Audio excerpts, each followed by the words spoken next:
Hey everyone, Tanner here. Today I'm going to talk to you about some very common questions I get about self-sabotage and about my coaching business.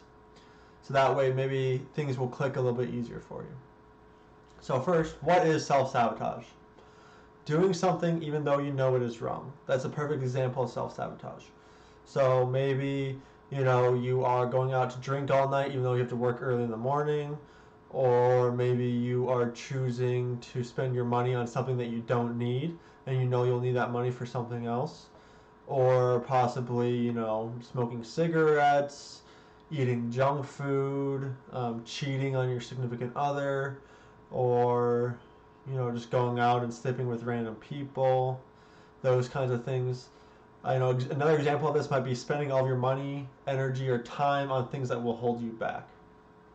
So think about it like this. You work all day and come home to start drinking some alcohol because you're like, oh man, that was a hard day. And then you watch TV for the rest of the night. What did you get done that day? Most of us, our jobs that we're working at are not our dreams or our goals. We have a different dream or goal that we would rather get to. But we don't give those dreams or goals enough time or enough of our energy to actually attain our dreams or goals. So that is a form of self-sabotage. Now, many people might think, why would I self-sabotage myself? Why would I sabotage myself ever? It's not something that you do consciously. You don't just think up, hey, you know what, I could sabotage my progress and not do this. But how many people have said, oh, I want to lose weight, I want to start my own business, I wanted to get a promotion, and then things just don't happen, or you don't make any progress towards it, or you start making progress and then you find some major resistance. Those are the reason why is because the subconscious mind, which is the most powerful part of your brain, it is 90% of your total brain power, is actually influencing your conscious decisions and thoughts. Straight up, that is what's happening. Now, there's two different things that the subconscious mind does or uses to influence these thoughts. There's subconscious programs and there's limiting beliefs. These are also the main cause of self-sabotage. So you can think of these subconscious programs as, think of like in the Matrix when they, you're like, oh, you want to learn martial arts, and they just load a program onto the person's brain, and then they know martial arts. That's kind of the same thing as these subconscious programs, except it's not that quick. Sometimes it can be. And so there's two different kinds of subconscious programs. There is ones that have been passed down for generations, some that we learn without even being told anything. I like to think of it as the same way animals know, their instincts, how they know to migrate someplace, how they know to do something for food. It is something that we are born with, which I'm not sure science really understands that well. I think it's because we all have a collective conscious in some way where our minds are connected, but that's for another totally different subject. Now, so some of these things, some examples of what I was talking about just now, some of the things we've learned without being taught. So think back to when there were hunters and gatherers. When there were hunters, majority, most of the time they were men, right? They were the ones who went out and got the animal and then got back home. And they were like, okay, I found the animal, let's go home. Whereas the gatherers were mostly women and they were in groups. And sometimes the men went out hunting in groups, but most of the time they were solo or they split up or something like that. Now the women were together in a group, searching for berries, looking through, making sure they have the right berry, the best looking berry, or the best looking lettuce, or the best looking apple, those kinds of things. So another example of this in today's day and age would be with the hunters and gatherers, same kind of thing, is when we go shopping. Now, most men I know, and there are some exceptions to this, of course, for both sides, want to go in, get what they want, and get out. Now, there's lots of women who want to go in, maybe even a group, and just look through everything they got there, like, ooh, I like this, I don't like that, and just keep going. And they don't even necessarily have, I mean, they might have a list, but they are looking at things that aren't necessarily on their list because they just like looking and gathering. So that's kind of a simple example. Another one might be going to the bathroom. Men just want to go to the bathroom, get their business done, and get out of there. Women like to go in as a group, talk, do their makeup, do all those things because they feel safer in a group. Now, this is another thing that we've learned, another subconscious program we've learned from the past. And this is for women are more drawn to groups than men, and I think it's because of the hunter-gatherer thing, but also because of just normal tribal safety or herd mentality, or safer in a group. So when you leave a group, at least back in the day, let's say you were in a tribe and there was wolves around, and you left that group to go off on your own, your chances of getting attacked by the wolves are now much higher than if you had a group of people around you with fire and all those things, right? Or your chances of not finding food or sufficient food on your own are much higher because you don't have as many people looking or searching or cultivating the crops or things like that. So our subconscious minds have been programmed to think that we need to be safe, we're safer within a group. And our subconscious mind, its main goal is safety. So it's one of the most amazing things for us when we're kids, because as kids we want to survive and be safe and get to an older age of an adult, right, where we can actually make decisions on our own and be more independent. The problem is, though, and this is kind of where the subconscious programs and limiting beliefs come into play, is once we're adults, we haven't been taught, at least in this society, how to overcome those limiting beliefs and subconscious mind programs. And these are ones that we learned when we were children, and they're still holding us back to this day. And most of these programs or limiting beliefs we've learned before the age of 7. You know why the age of 7? Aristotle once said, give me a boy until the age of 7 and I'll show you the man. Now, think about it. What does he mean by this? I think, and it's pretty common belief, that he knew that the subconscious mind and that children are much more malleable and they are absorbing information at a super increased rate. We always learn that kids learn information so much easier. If they learn a language at an earlier age, it's much easier for them to pick up than if they did it as an adult. And the reason why is because the subconscious mind is much more active at that time. And it partially has to do with imagination and things like that. But the subconscious mind is a huge factor considering it's 90% of our total brain power. So we create these subconscious programs, the ones we weren't born with, the ones that we weren't, innately given to us from past generations. We learn these based on experiences and from the people around us. So, from parents, friends, teachers, society, and other things like that. Let's say, for experience is an example of this. You want to learn how to ride a bike, and you've been falling and falling and falling. Part of this you learned from your parents, and part of it you learned from the experience of actually riding the bike. Once you learn how to ride that bike, you usually don't have to think about, okay, keep my balance, those kind of things. Your mind knows how to do it. It's already a program in your mind, so it does it for you. Same thing as brushing your teeth. We learn those as kids, and it just comes like second nature for us. Or driving your car. How many people feel comfortable texting or drinking or eating something, or just thinking about, what we're going to do tonight, or, thinking about their work day ahead of them while they're driving? Think about how that could occur.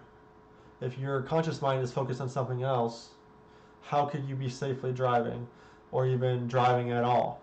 It's because your subconscious mind, the most powerful part of your mind, has a program to allow driving in it. Now, I'm not saying you can just be distracted while driving, because it's obviously not a very good idea. But what I'm saying is it's the power of our subconscious mind knowing how to drive. Imagine if we had to relearn how to drive every day.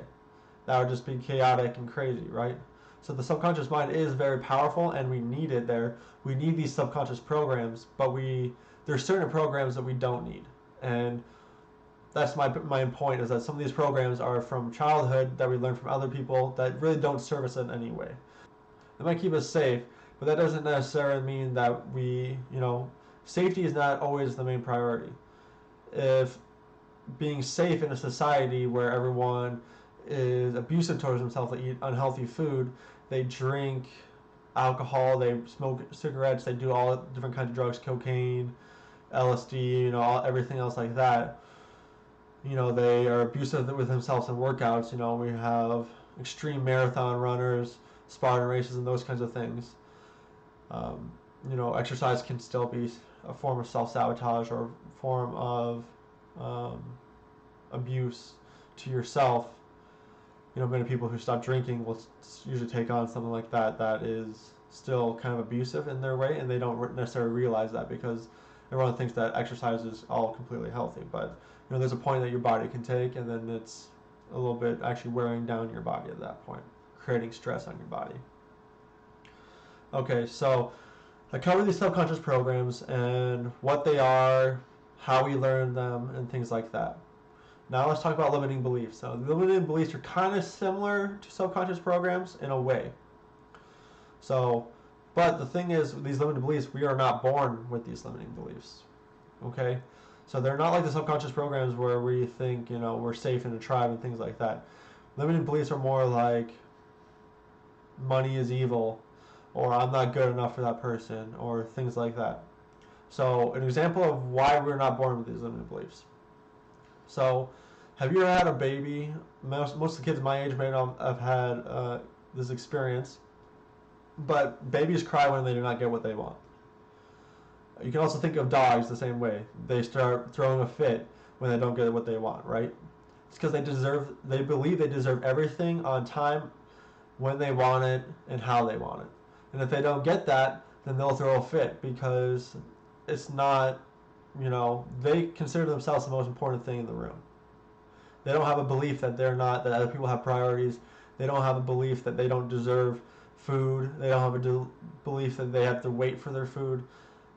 These are limiting beliefs that we have learned, but babies and animals and things like that, they can't really necessarily learn that. Maybe some dogs or some animals can learn at some point, but most of the time they are stuck, not necessarily stuck, but they are free from limiting beliefs.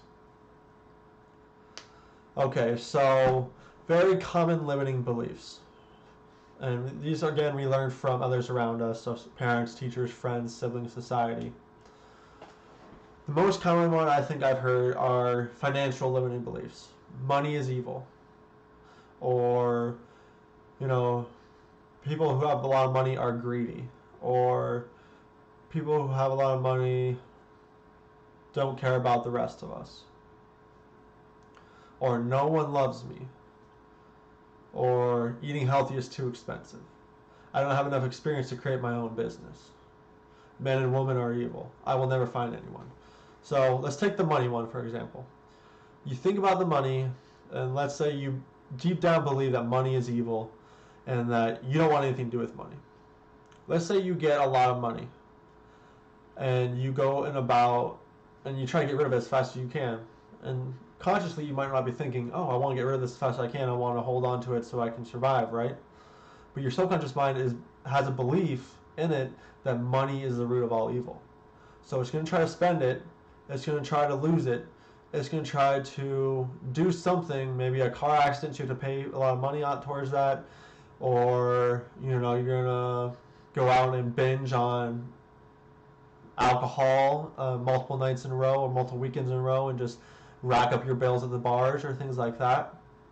You might sabotage your progress at work. You might, make it so you don't get the promotion, or make it so you are stuck in the same low-paying job that you've ever had. So that is how these limiting beliefs can affect you. Maybe another one would be eating healthy is too expensive. So think about this one. Eating healthy is too expensive. Now, how many people are spending money on things that they don't need in their life? I'd say a majority of people are. I know I used to all the time. I used to spend money on alcohol. I don't even want to know how much money I spent on alcohol. I spent tons of money on marijuana, probably more than I did alcohol. I spent tons of money on video games, on things that didn't even make sense to purchase. They're not going to help me in any way. It just made my mind feel good because I had them. So, how come putting your health first is too expensive? That's my main question, you know? It's because you have a limiting belief that it's too expensive, or maybe people believe that eating healthy doesn't taste good. And actually, all reality, once you start eating healthy, that food tastes much, much better every day that you eat healthy. And also, when you think about eating healthy as too expensive, most people aren't thinking about down the line. So these are all short-term things most of the time. It's from the childhood tendencies, because a lot of these self-conscious programs and limiting beliefs are from when we're children. So, and maybe we learned them from our parents. So maybe your mom said, eating healthy is way too expensive, or you saw your mom holding some organic stuff and she said, oh, this is way too expensive. Or you saw a meme online that said, organic is a waste of money, or things like that. You're going to believe every time you see that or hear that, you're going to register that in your brain as something that is safe to play. So you might go about not eating healthy anymore because it's too expensive in your mind. Or another common one for people who want to start business or feel like they're trapped inside working for someone else is, I don't have enough experience to create my own business. And that is a major limiting belief that I even had myself. Many people believe they don't have the experience, but most of the time they know more than others about that subject. And that's all you really need to do, is know more than other people around you, so you can teach them, And you can make money in today's day and age with the internet so much easier. You can make a business so easily compared to back in the day when you had to go to a business, had to go to do a business plan to get a physical location and things like that. Now you can just put it on the internet and have a website. Another common one is for relationships. Men are evil. Men are cheaters. Men are pigs. Women are sluts. They sleep around all the time. These are common limiting beliefs that people have about the other gender, and they can also directly influence your relationships.